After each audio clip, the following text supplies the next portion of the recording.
Hello and welcome to Northside Now. This is the podcast where your three lovable hosts take you on a tour through all the ministries and the latest happenings around Northside Church to keep you better connected with your church family. I'm Patrick, and with me as always is Glenn Miller and Kevin Bryant. Good morning. Good morning. Hey. Well, good afternoon. Good listening whenever you're listening. When do you listen? When do you listen to your podcasts? When do I listen to my podcast? Yeah. Anytime I'm in my car. Anytime you're in your car? Yeah. Sometimes I listen to them while I'm doing computer work.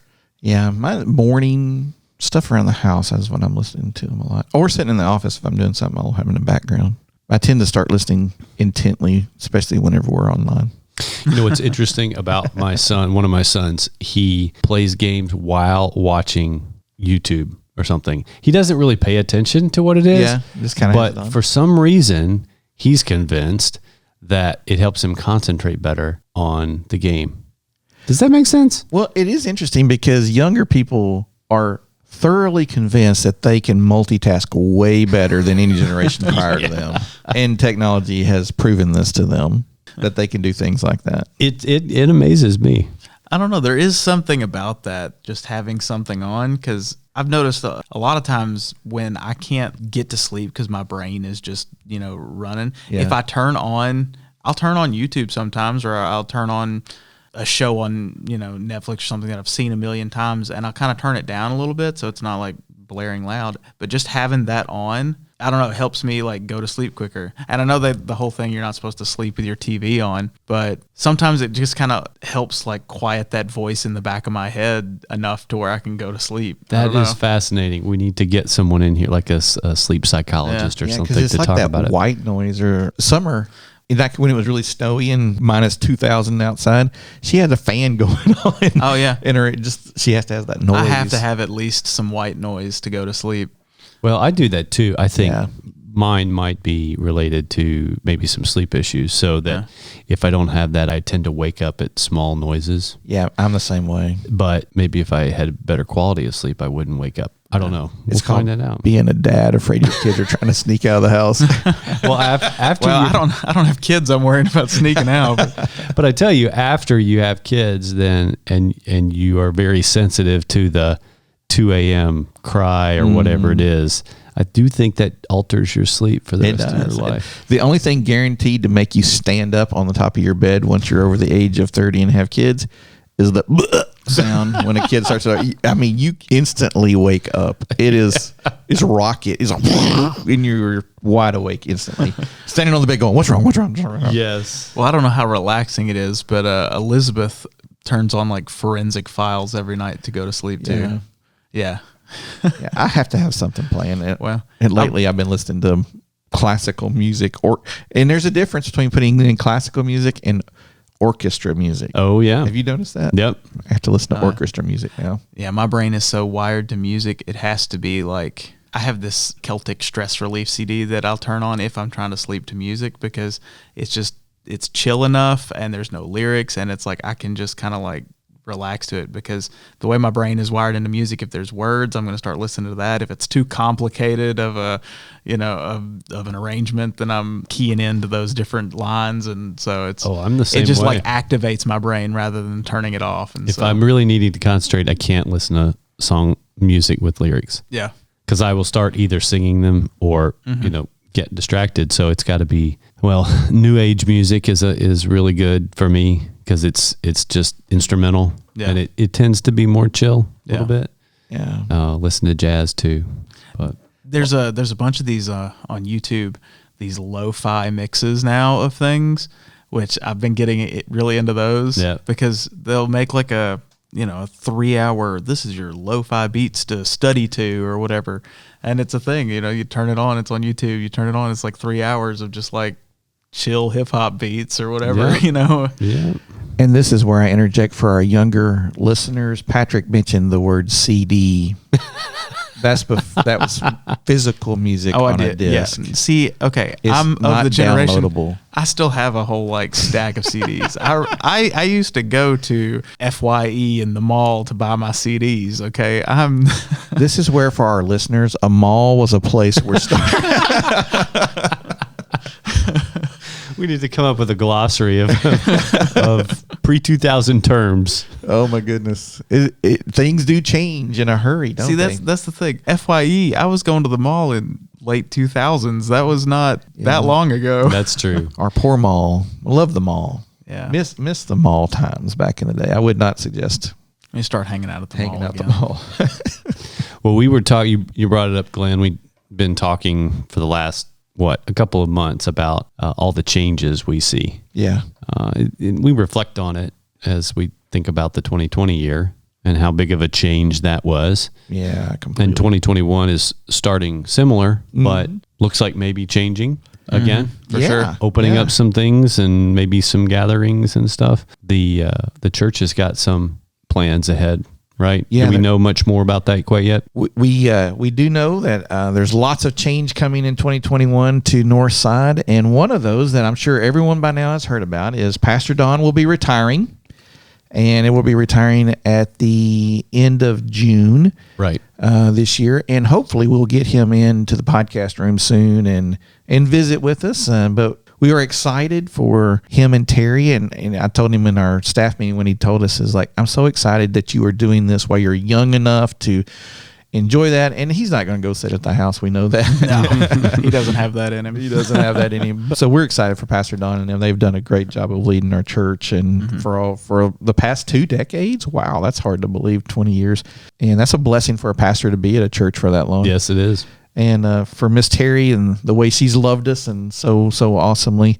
But we definitely are looking forward to new pastoral change, and there will be something new for that as well. And there's some excitement in that as well. And we're excited for that as well. So while that's a tough change for a lot of us, it's also an exciting change. And so it is kind of nice to have some tough but exciting change, because some of the changes we've had in 20 and 21 have just been tough. You know, one of the things that just came to mind actually was, do you remember, I don't remember the year, this was back in the 90s probably. I don't remember at that point. Of course, media news spreading was a lot different back then, right? So I didn't always know exactly what was going on. And I was younger too, so I wasn't really keyed in. I'm not going to watch the news all the time. But I remember the big Yellowstone fires that really just burned most of the park. And then I got the chance to go out there. This would have been 91, I guess. So maybe it's a little earlier than I thought. But when I went out there, I got to see all of that, right? So you see all the trees and beautiful park. Lots of it was burned. Yeah. But one of the things that I was reminded of when I was there is that forest fires, unless they're set by, man, but they're a natural part of the cycle of life. Yeah. Yeah. And it's actually can be a very good thing, because what it does is it burns out the overgrowth, the little the smaller stuff in the forest, and then that opens up room for other things to grow. So one of the coolest things I saw when I was there is all the burned up trees and all that, but then all this green stuff growing underneath. And what I think about is that there can be some really devastating, hard things that happen in life, but it gives you this opportunity, this window for something new to take its place, for some growth to happen. And if you burn off the old things, that gives opportunity for new things to grow. And I think that's one of the big opportunities for Northside as we have come through this really, really tough period of time where we couldn't even gather at all for a period of time, to dream and to vision and to think about what could be next. Because I'm really, really a strong believer, learned this through many years, that Jesus doesn't want us just sitting still, that there's work that needs to be done.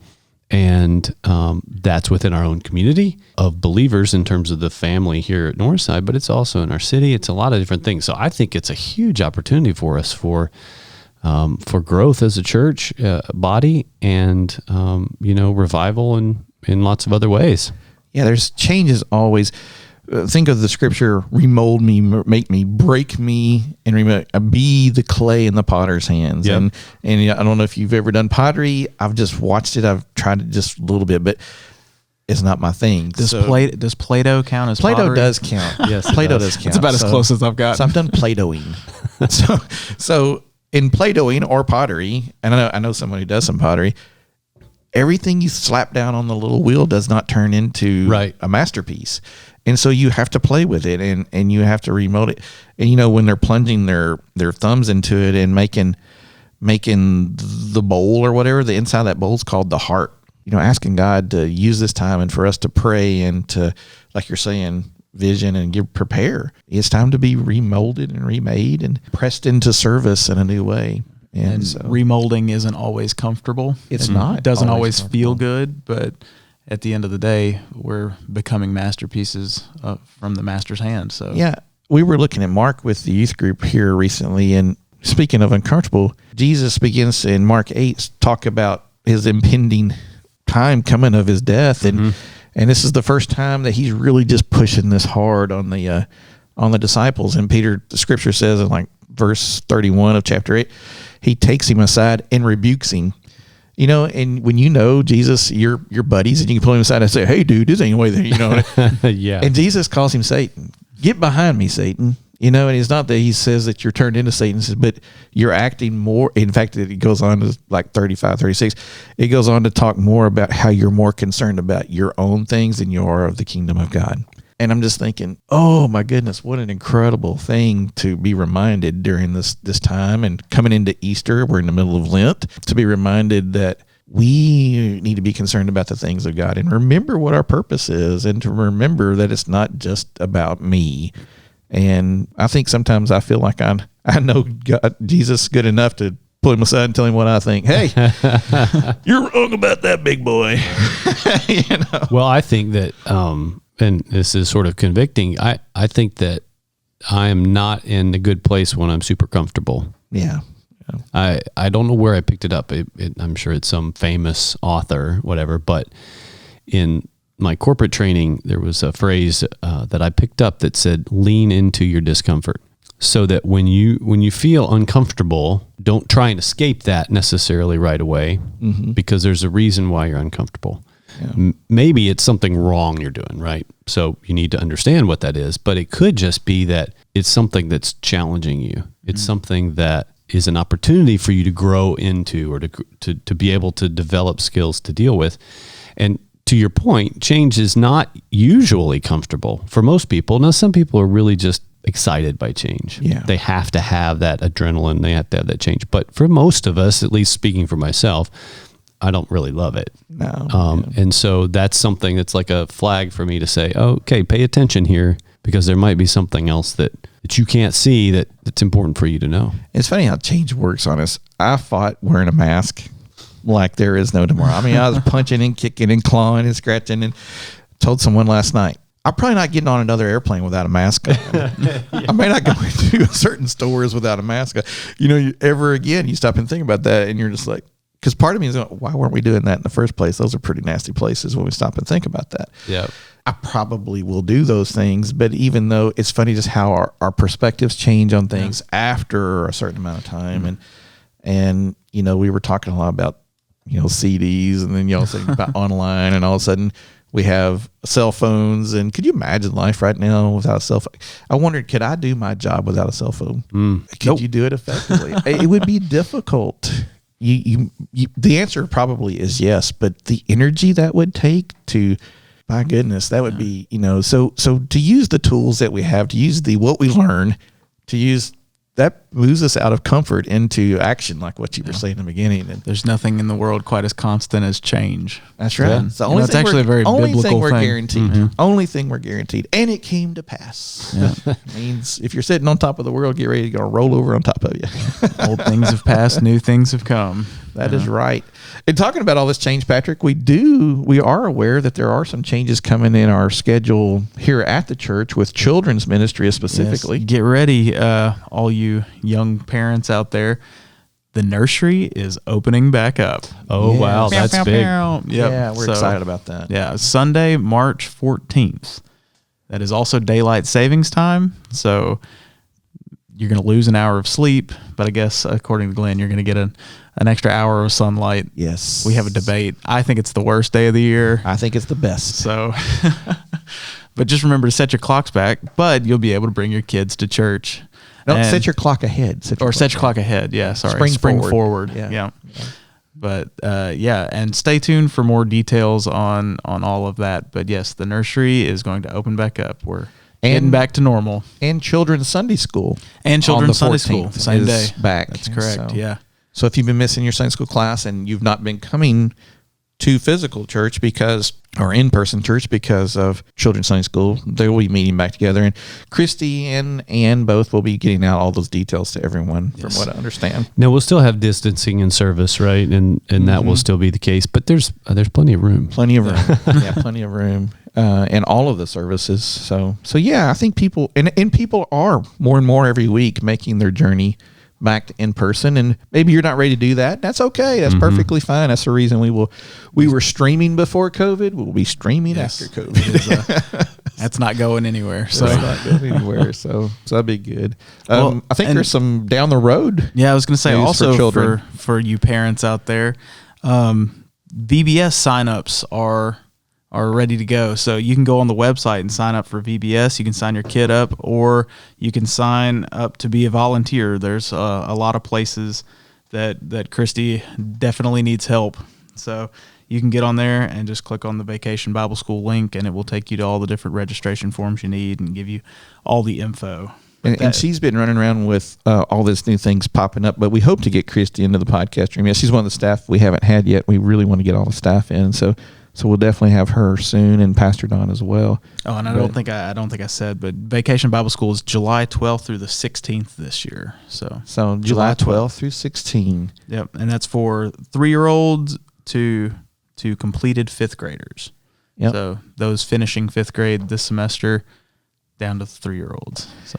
And I know lots of people that listen to the podcast are very, very aware of the summer events of Northside, which Vacation Bible School is definitely one of the highlights. Also, the youth musical is one of those highlights as well. And I can report right now that we know we are working on a musical for 2021. Yeah. But it will not be at our normal time at the beginning of June. We're feel like it'll be late summer, early fall. Don't have a specific time or any major details, but we can tell you that it will not be early June where it has been in its normal spot. We don't think we'll be able to have the crowds and the singing and the dancing and the photo tour and all of that we were used to. So it will probably look very different, but we're going to do something. We're going to do something. We're going to do something. And so definitely be looking, and we will keep you all posted. So the good thing is, as a church, and I'm hearing lots from different ministry areas, people are planning and getting out there and getting stuff back up and going. That's exciting. Big things coming. Very exciting. So we're looking forward to each and every one of these things that are happening here at Northside. Things are starting to get back to normal. Good. And I meet someone, well, actually multiple people that have had their shots, and our numbers are going down, and let's just keep praying that the trend keeps rolling. Yep. The trend keeps rolling. Well, I heard that Texas and Mississippi have now joined the other states with no mask mandate. So I don't know. We may see a trend go the other way. Yeah, I'm not real sure what's happening in Texas with electricity and masks and freezing temperatures. That snow messed with their heads, I guess. I know. And speaking of Texas, Kevin was telling us earlier, and because we're down to an opportunity to talk about some space things. Oh, yes. Yep. He was telling us earlier about some guys who bought some property in Texas, and they're watching these SpaceX launches, and they're paying real close attention to what's going on, just like Kevin is. Yeah, and that is something that fascinates me, because there's this whole cottage industry, the landscape of media, and we were talking a little bit in the past about news and what's news nowadays, and is it more entertainment than news, and lots of different things around that. But with technology becoming a lot easier for people to get a hold of, case in point, your iPhone. If you have the iPhone, what's the latest one now? X12, whatever. People make films with that. There have been not only documentaries, but feature films made with an iPhone, just an iPhone, right?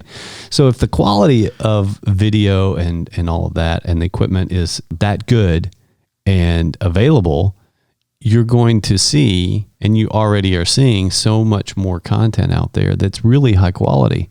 And that has opened the door for so many more people to become content creators. Yeah. And so you see that on YouTube all the time. I mean, there's perhaps millions of YouTube channels, right? Yeah. Anybody can make their own content. Well, the space industry, as we've been talking about all these weeks, is sort of in a pardon the pun, an explosion right now. So many people are getting in the game. That's also true with the people creating content. So with Spacex, that is a company that is moving really quickly and doing lots of things. I saw a post that says that SpaceX launches and lands rockets more than I wash my car. So, which in my case is actually true. But they're doing it. You're supposed to wash your car? Yeah, I know.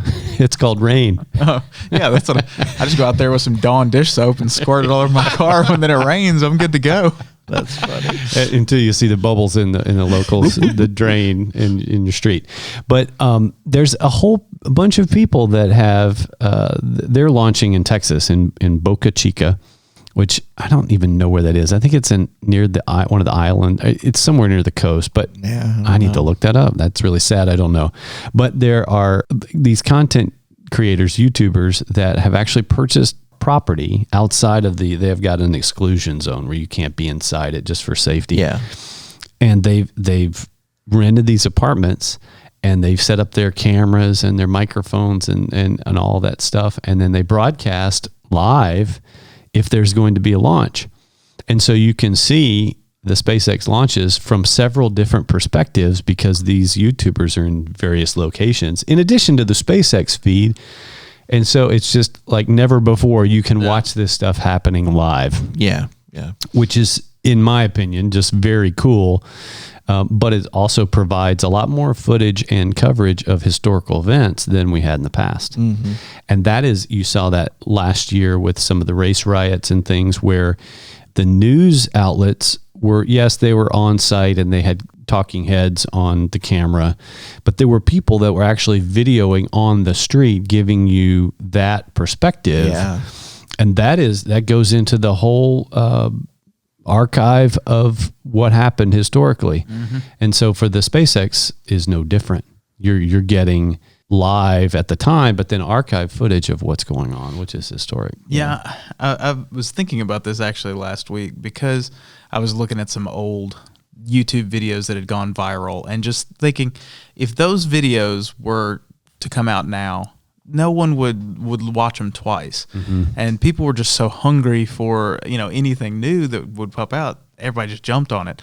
And so now it's like today is the age not of the creator, but of the curator. Mm. The person that's going to, the person that can curate the information the best to people is the one that's going to come out on top. So because there's such a plethora of there's more content out there than anybody could watch in 10 lifetimes. Right. Yeah. And that's true. I think it's also true that because there's so much information out there, you can, and this is both a blessing and a curse, you can find anything that you want to. Mm-hmm. It is a curse because there's a lot of things out there that aren't worth watching. Yeah, that can actually be harmful, right? Yes. Yeah. But and that's, as long as there have been humans, that's existed. Sure. I'm not saying that's okay, but that's nothing new. Yeah. It's just a lot easier to find now. True. But the thing that is a blessing is that, and Glenn, you and I were talking about this, if you want to figure out how to, this is a real life example, make a glass cutting board. Oh, yeah. Personalized for your family. You can Google that and find a YouTube video on how to do that because someone else had that idea. Mm-hmm. Now you could argue that nobody has any new ideas anymore because it's all already been done. Look at Etsy. Well, that's exactly right. But I think that as long as people are creative, as long as people are people, you're going to have new ideas. Sure, yeah. But the cool thing is that if you're curious about something, if you need to learn about something, then you can find it. And this brings up something that we've been working through because my daughter's in college. The library is different. Libraries still exist, mm-hmm. but a lot of times their research, the professors will say it has to be restricted to this, or you could only have online sources, or you can only use printed material, not online sources. So it's really fascinating to me how information has exploded and how that change has come about for us. Because even when I was at college, they didn't like the online sources quite as much. I know. Especially Wikipedia. You put Wikipedia on there, you're getting an automatic F.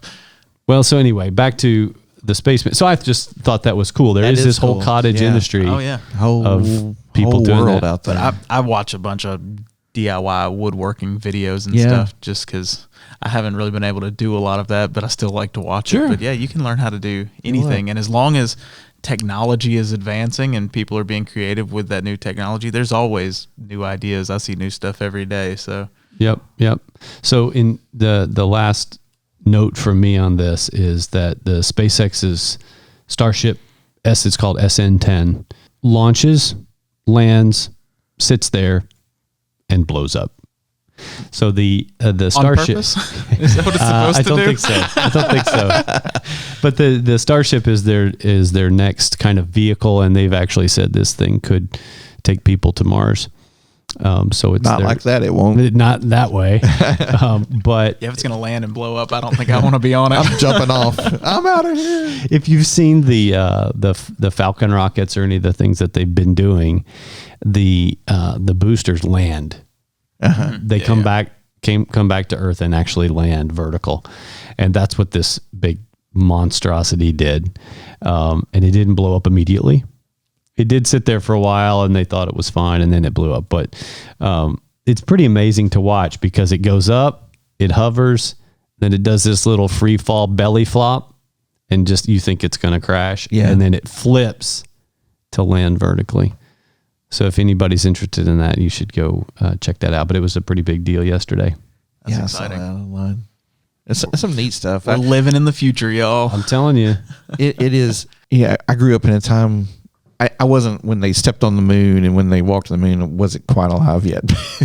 But the stuff that came out of that afterwards, all the advances in medicine and all the advances, the advances that came from just being able to do this podcast type things, our phones and stuff, came a lot from that space time. And I feel like we're in another time frame just like that. So I'm excited because I was always like bummed out we didn't get to catch the whole moon landing thing. I'm interested that we're in this part though. We might get to catch the Mars landing. Yeah, Yes. that's very real. Yeah. And that's pretty cool because that just seemed like, stuff for comic books and bad B movies, know. And I think a lot of people would say, well, what's the point, right? What God put us on the earth, and not to necessarily get religiously philosophical here, but did God intend for us to, populate other planets and do all these kinds of things? Well, I know that he created all these other planets, and he gave humans the curiosity and the desire to seek those things out. I think that they're there for a reason, and whether it's for us to live on them or just to observe them from a distance. I think one of the reasons that I'm very interested in all of this stuff is Glenn, what you said. All of the things that we can learn as people, not to replace our creator, but to just marvel at the things that he's made. And then how you can apply those. Yeah. So all the things that we learned from the Apollo program and all those things, the science that we know about rockets and all those things, those permeate throughout all kinds of different areas, and they can create industries and work for people, and they can, the Space Link program through SpaceX is a project that will make money. It's a business, but it's also providing broadband service to underserved areas. And so it's an opportunity for, I think they had an example of somewhere in Virginia where, especially during quarantine, it was really difficult to do remote learning because they just didn't have the access to the information in the network. And this program will allow that to happen. Now, I'm not saying that SpaceX is a 501c3 and they're out to help humanity, but it's one of those benefits that comes from the technology and knowing all these things. And it does benefit humanity in the long run. So I'm just excited about that. There's in the space program, there's a lot of research that happens, medical research. Oh yeah. All kinds of things that end up, and we don't even know it, that permeate through the technology and the advances that we have later on. So it's just like all kinds of other kinds of learning. It can be applied in many different ways, and it's up to us as humans to apply them in ways that help others and bring about prosperity and lifting us all up. Yeah, and we've had Celeste and Jake and Clay at our house for last couple of weeks, or in and out, and to have a little human in your house again, and to see those eyes and to see them just discover everything is new.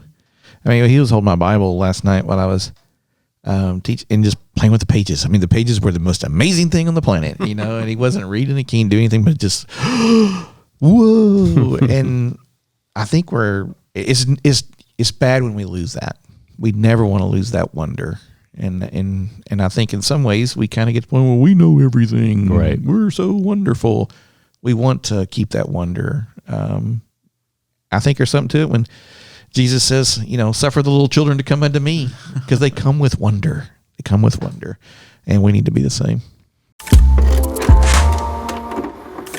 Well, Patrick, what's going on? You said there you didn't have a whole lot going on in Toy World. Well, I don't have a whole lot. I don't want to. Something did happen, but this podcast is not a place for politics, so I'm not going to get too much into it. Good, yeah. But the big news has been one of the actresses from The Mandalorian was fired from the show, and Hasbro has announced that they're going to cancel all of her action figures. Oh, really? And so this has just kind of put a spotlight on how the action figure industry is broken at the moment. But all of the figures that are out there are now on eBay for like $300, which they're not worth $300. It's just people trying to take advantage of a situation, and just the state of the action figure industry with everything's pre-orders and it's exclusives, and it's if you miss this launch date, things sell out in 3 minutes, and it's almost more frustrating than it is rewarding to try to hunt for some of this stuff. There's nothing in stores anymore, and there's scalpers, and it's just sometimes it makes you wonder why you have a collection. But well, it reminds me of like game consoles that everybody inflates. Oh, we've got 50 of these things, and then you show up at the store and they only have 10 or whatever it is, and it's just that commercial supply and demand game. Yeah. Marketing and all kinds of other things that the action figure world has fallen prey to too, I guess. Well, there's it's a minority still. I mean, granted, most action figures are made for children, but there is a very loud vocal minority of collectors that are really putting a demand on the industry, and that's why everything is numbered now and made exclusives, and things are way too expensive, and it's frustrating sometimes how it's sort of destroying the industry. And even then, with the closing of all the real toy stores, there's not a chain of toy stores anymore. We have a toy department in Walmart, we have a toy department in Target, and that's about it. We have toy departments in other stores, but there's no standalone, unless it's like an independent store, like a mom and pop shop, it doesn't exist. And so even those stores like Target and Walmart, they'll get like 2 of a figure, and you'll see one collector go in there and buy everything. And it's like, there's a YouTube channel that I follow. They started making t-shirts that just say, save one for the next collector. That's all it says, because it's become such an issue. And I feel bad for the kid. Oh yeah, because there's a kid maybe who sees that show, and now they're like, "Oh, I love that person," and their birthday's coming up, and you can't get that person. It makes it incredibly difficult to find stuff in stores, and then if you miss the launch date, if you forget about it or whatever, you're not in on the pre-order, you miss out on the figure. You can't get it, and then you can buy it on the secondary market for 3 times what it's worth. Scalpers buy them all up, and it's... Yeah, I remember my dad one time, he told me, he said, "Son, you'd be a multi-billionaire if I hadn't have used all of my baseball cards and the spokes in my of my bicycle when I was a kid. He had rookie Mickey Mantle. He had, all these incredibly expensive baseball cards now, which that industry went kind of through some of the same thing. And it's starting to crawl back a little bit, but nowhere near like it was for a while. It's a trend in any sort of collecting. It's just this situation the last week with them pulling all of those action figures and then seeing them immediately pop up on eBay for hundreds of dollars. Right. And it makes me upset because I was at Target a couple of weeks ago and they had 4 of those figures sitting there. And they'd been there for a while, and I thought, they're going to be peg warmers. They're going to go to the clearance. I'll wait till they go clearance, and I'll pick one up. And then this happened, and I was like, I could have had one for a regular retail price. But nope, now it's like... Well, thinking of all my action figures, and I had some good ones, and so Celeste and Summer, I'm sorry, you would have been multimillionaires if it hadn't been for fireworks. Because I was trying to bring them to Mars, send them in space and have all kinds of stuff, You were Sid from Toy Story. Well, I grew up long before there was video games in which you could play things that blow. You had to go and make the things happen back then, So that's right. So you had to make your own, not just see them in 4K on a video game like you can now. So. Yeah, I was thinking about we should invest stock in pet rocks again. Pet rocks. Bring back Let's bring them back. Bring them back. I've got a few in my backyard if you want. Yeah. That guy made $1 million.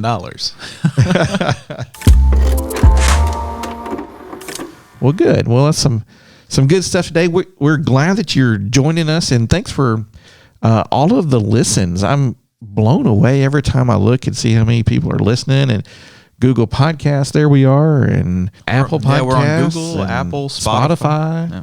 We're on 6 or 7 different ones. Some I've never heard of before. Pocket Casts, and Breaker, and yeah. And I go into the get my hair cut, and someone's mentioning about our podcast there, and other people. Oh, I heard of. And so, thank you for listening, and thank you and we hope that we're helping you keep current with what's going on here at Northside, and looking forward to our next time together. And we love hearing your feedback too. So if you want to send us a message or anything like that, make sure you do so. We like hearing from y'all and knowing what you're thinking about things and how we can improve. And make sure you like and follow, subscribe, all that fun stuff. Yeah, and hopefully soon we're going to make that easier for you to do. Right now you can just contact any of us individually, but I think we're going to work on a way to make that easier for you to do here soon. Yeah, and I think too, if you have show ideas for us to talk about. We definitely want to get all the staff in